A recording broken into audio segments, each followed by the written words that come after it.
Yotox anti-moustique mooy aar mag ak ndaw ci bépp matu-matu yoo am na booy piis ci rido yére ak moustiquaire ak booy diw ci yaram. Val d'Afrique moo leen di may seen journal de la santé. mbokk yi dali nag jàmm tey lu ñuy waxtaanee mooy tuxum cigarette si ndax di def di ab drogue boo xam ne ci la ñu gën a mën a langaamu te koo mën a bàyyi bu ñu sukkandikoo ci docteur Oumar Mamadou Samba di psychiatre addictologue nekk ci CEPIAD di centre de prise en charge intégrée des addictions de Dakar nekk hôpital Fann nee na sax foofa ci téeméeri patient yoo jël yoo xam ne ñu ngi leen di faj ngir ñu mën a bàyyi xeetu drogue ak yu ni mel juróom-ñeent fukk yi daanaka dañuy jëfandikoo cigarette. xam nga bu ñuy wax drogue moom tabac moom mooy drogue bi xam te ni maanaam moom la ñu gën a utiliser dans le monde et c'est la drogue effectivement la plus addictogène maanaam moom moo gën a mën a gaaw a indi addiction et gis nañ ne par rapport ak ñun CEPIAD par rapport ak suñu file active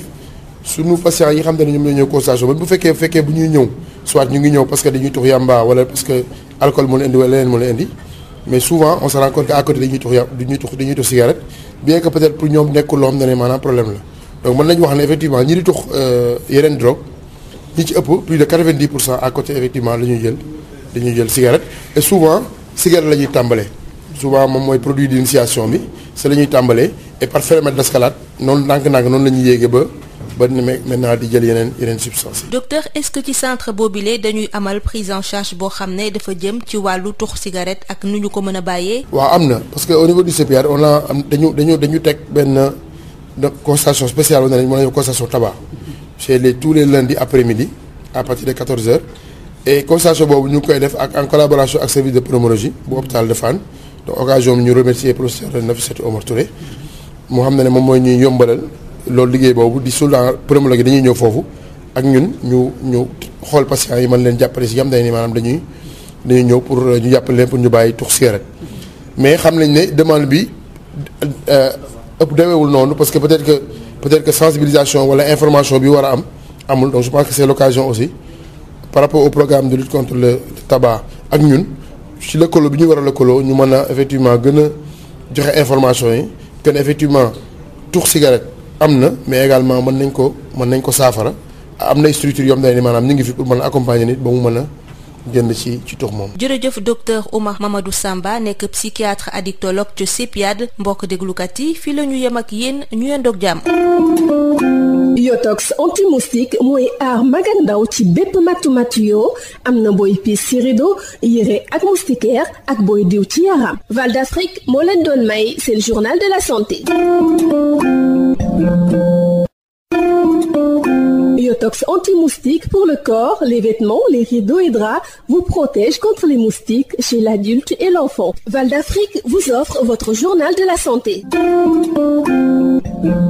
Bonjour chers auditeurs, nous parlons de l'utilisation du tabac qui est la drogue la plus addictogène selon Dr Oumar Mamadou Samba, psychiatre addictologue au centre de prise en charge intégrée des addictions de Dakar CEPIAD. Plus de 90% des patients pris en charge dans ce centre consomment à côté des autres produits stupéfiants le tabac. Le tabac qui est effectivement la drogue, c'est une drogue, c'est la drogue la plus utilisée, la drogue la plus addictogène. Donc, ce qui fait que tous les patients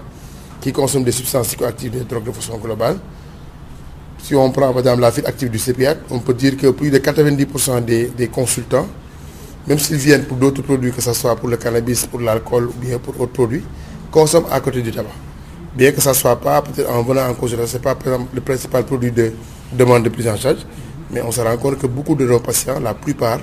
consomment à côté des autres produits, consomment également le tabac. Docteur, est-ce que ça veut dire que l'usage du tabac est le point d'entrée de toutes les autres formes de drogue? Oui, pour la plupart, c'est le produit d'initiation. Souvent, les gens qui commencent à prendre d'autres drogues, ils sont initiés à travers le tabac. Parce qu'on voit que par rapport, quand on prend, par exemple, souvent quand on pose la question par rapport à l'âge de début,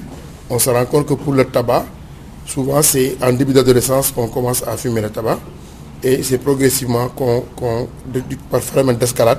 qu'on rentre vers d'autres produits, que ce soit le cannabis, l'alcool ou bien les drogues plus dures comme l'héroïne ou la cocaïne. Y a-t-il une prise en charge spécifique concernant le tabac au niveau du CEPIAD? Au niveau du CEPIAD,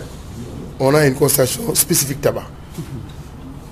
qu'on fait en collaboration avec le service de pneumologie. Donc j'ai l'occasion de réfléchir le professeur Nafissatou Touré, avec qui on collabore beaucoup par rapport à la prise en charge de ces patients qui viennent pour une demande de sevrage au tabac. Donc de façon conjointe, on les suit ensemble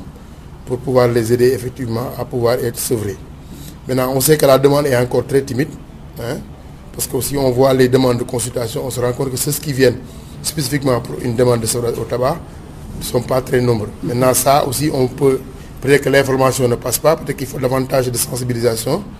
Et je pense que par rapport au programme de lutte contre le tabac, je pense qu'il faut davantage répertorier les sites de prise en charge et pouvoir faire la communication